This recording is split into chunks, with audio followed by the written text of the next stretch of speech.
Welcome to Streaming Deluxe. My name is Mr. Orange and I play Generation Zero. So as you follow my channel, I was already talking a lot about this game since I think it looks extremely atmospheric and finally it came out. So release date, my friends, was on the 26th of March in 2019. And it's developed by Avalanche Publishing and published also by the same. And they describe as an adventure open world multiplayer action game. Yeah, is it good? People on Steam have all over the opinion it's a mixed bag. So there are those that think the game is good and those of course that think the game is not so good. As you can see here, so I'm now like 2 hours in the game. It feels like Hunter Call of the Wild. A little bit, yeah. It's actually, I think, the same engine, so it's from the same developers. This is definitely a good aspect, I would say, because this means the scenery, the graphics, the forests are very pretty, very cool. And then it's a bit like they were putting on this special machine idea and the survival aspect of this game, like over the hunt game. And I think the idea is exceptional, and I wouldn't say I also think they did a good job with this, because a lot of people say something is missing.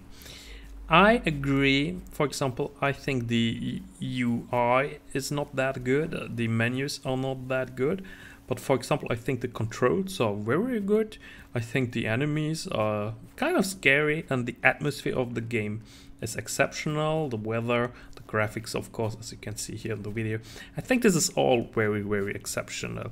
And I just like the theme. I mean, this theme is like this 1980s Sweden. And they describe it then on the Steam page. The local population has disappeared. That's a problem. The game is missing NPCs, and that's definitely a little bit problem.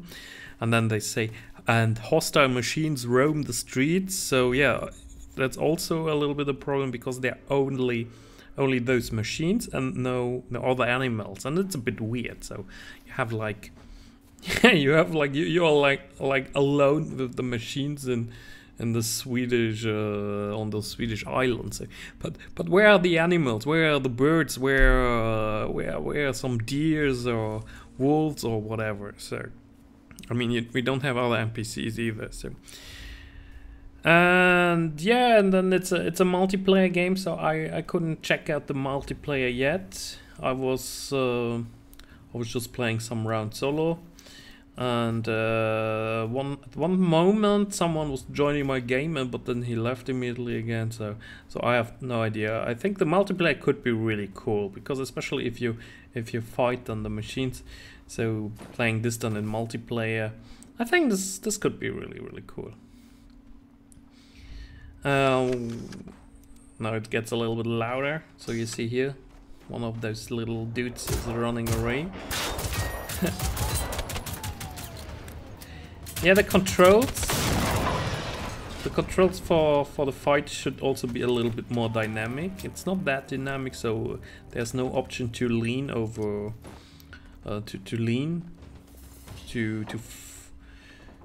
to have like just better control scheme or gameplay, I would say. Then the interior of the houses or the buildings. Let's say the buildings look much better from the outside. So inside it repeats itself a lot, and this I don't really understand why they're not so creative with building those houses.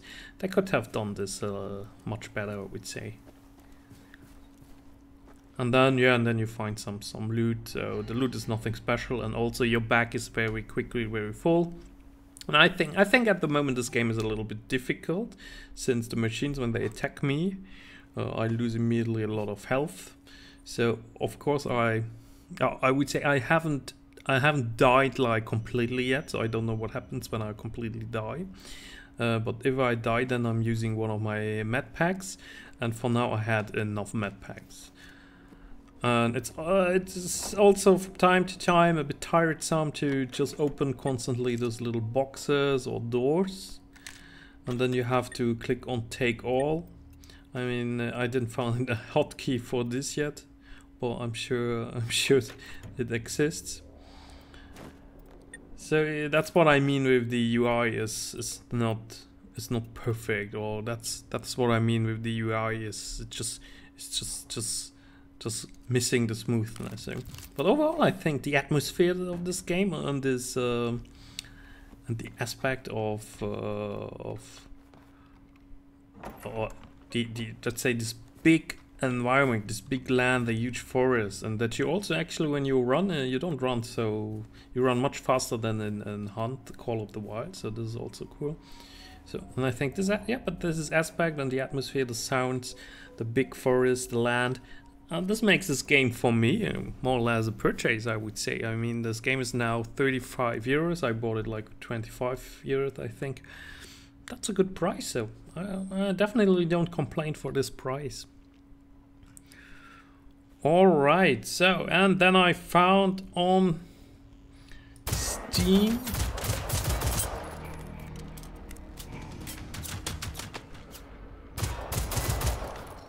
now let's look at this.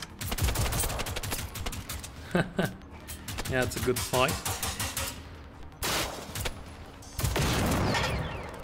Not bad. So my friends, and I found on Steam update from the Generation Zero team. So they wrote a letter. They wrote a letter to the gamers, and they're published on Steam. So they write, "Our team is excited to invite you into our home, the backyards and beautiful forests of 1980 Sweden. While we have a wide variety of backgrounds and experiences within our team, we all hope to bring you a taste of where we currently live, albeit in an alternate 1980 setting. This is when many of us grew up at the start of the information age, alongside radical threats, and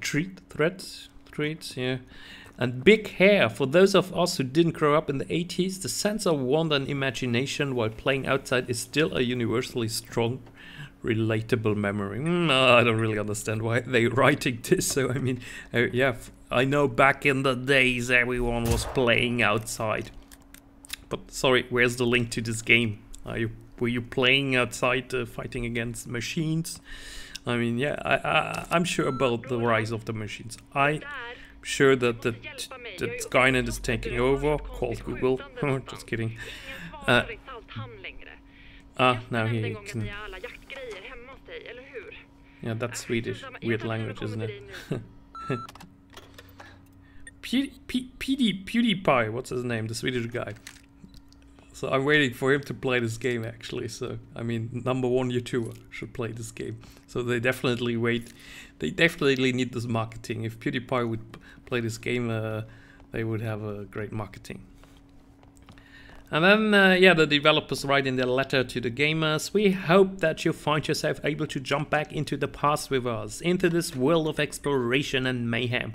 Whether your time is spent unraveling the mystery behind the machines, or finding fun and interesting ways to destroy them. Whether you prefer to play with a full crew of friends or solo, we know you'll find your ideal way to play. What we want you to know in this, the Generation Zero team is passionately committed to making this world bigger, better and even more exciting. With a mix of both free and paid content, you can expect intense new PvE challenges, more ways to modify your loadout and style of play, terrifying updates to enemies, expansions to the stories, and of course bigger hair and even more radical threats.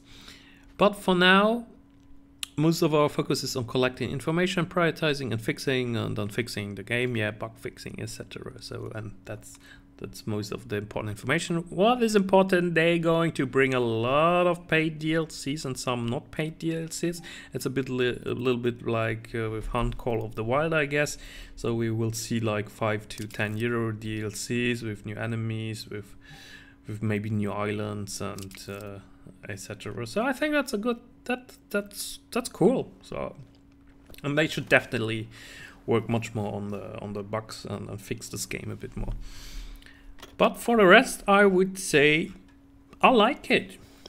And I can recommend this game for everyone that is big fan of Terminator, big fan of Horizon Zero Dawn, so of like Rise of the Machines when they take over, and likes the atmosphere of some northern European country, or everyone that likes big survival. Yeah, like survival games, like big maps, great graphics, first-person shooters, like Hunter Call of the Wild. So if you like this game, then why not buying then why not then also buying this game here? I mean, it all fits well together. I think this game will get better, so you don't need to buy it now, but on the other hand, buy it now and profit from playing with some other people. So it's maybe not the success that developers expected, but for me it's very much a decent game that in the 2 hours I played, I enjoyed. I really enjoyed it a lot. So as I said, well, I have a lot of other games at the moment to play, so I don't know how much I'm going to play it, but overall I think I really like this game. So you see here a bunker. I don't know how to get in the bunker. It's a bit confusing. So I was jumping on the top. Alright, my friends. So I'm leaving you now here, I think. So enjoy the rest of this video. I'm going to go into a small city. And I'm walking around a small city and finding some very nasty stuff. So you should definitely continue watch this video. So it's like a very interesting mystery aspect now of this game is coming, and it also shows a little bit more about the graphics about this game. So yeah, overall I would say I recommend this game for this price, definitely. I'm going to continue to play it. I think there's at least some tenth of hours or more for me in the game, and yeah, if you don't like it, so just look for something else, but the atmosphere is really cool. It is cool, yeah. See ya, guys!